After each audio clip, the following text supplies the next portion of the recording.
Let's go, folks. Let's talk about leveling up your school. Now, you need to get in the room. Well, maybe not this room exactly, but you need to get in the room with your administrators, maybe your superintendent, or maybe some coordinators to really talk about how to level up your school. And the first thing first is to kind of do a checkup. And that means looking at, since COVID-19 was such a fast whirlwind of all types of different programs and initiatives and things like that, and money and all types of stuff, we got introduced to a lot of things, but then we don't need everything. Now that we're kind of post-COVID-19, we kind of need to evaluate the programs and initiatives we started, if they're still needed, and if we need to exchange them for something better or different. So this is really doing a checkup of talking with your admins, your other teachers, and maybe supervisors and coordinators about the initiatives and programs that are working for us and things that are not.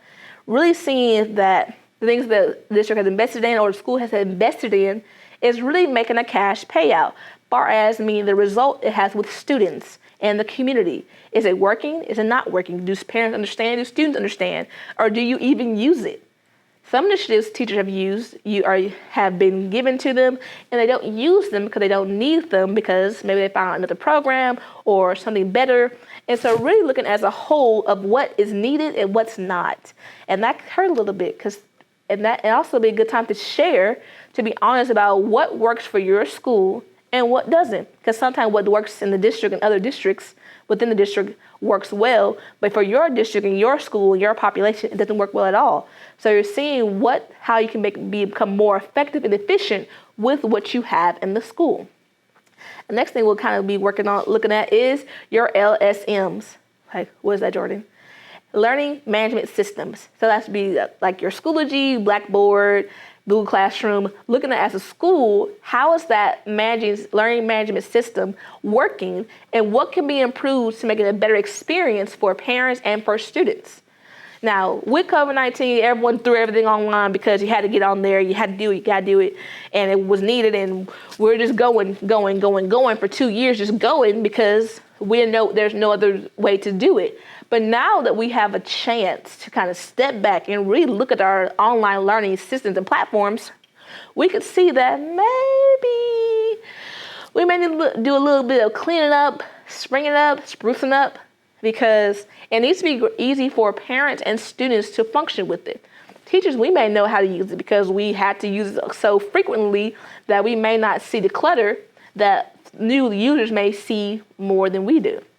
And that's looking at maybe for Cherry Blossom Middle, we may just say, hey, for every title page for our school, we need to make sure the teacher has their name on there, they have the subject on there, and they have maybe some contact information, something on there that students and parents can delineate who is what teacher and how that works.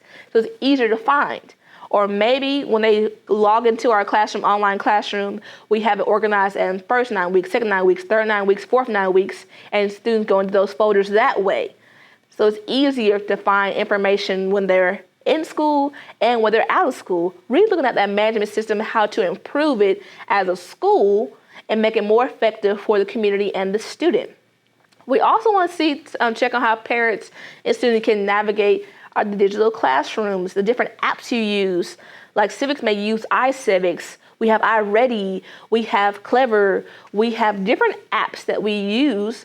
And so can students navigate those? Can students find those and use those? Really kind of honing in on making sure that the online experience is just as efficient as the offline experience with students, and really kind of cleaning that up.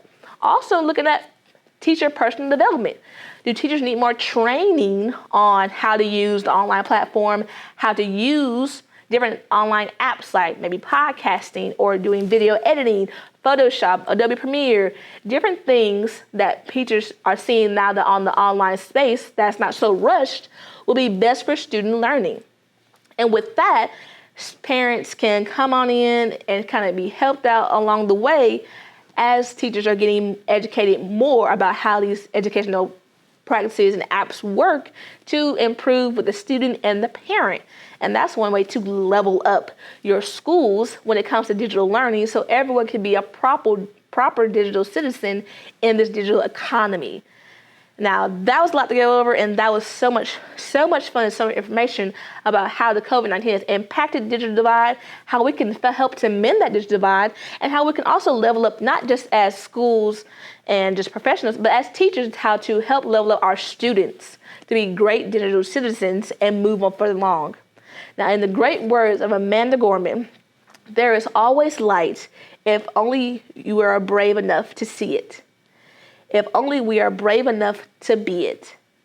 Now, teachers, this digital world out here can be crazy and dangerous and all types of hectic, but however, we have to be brave to be able to show our students and our communities how to properly engage with digital technology. Now, keep on being exceptional teachers. When you teach, always teach with love. Now, in this next video, keep on seeing how a different way to think about your teaching and how to improve your teaching, not for the offline, but also for online. See you next time.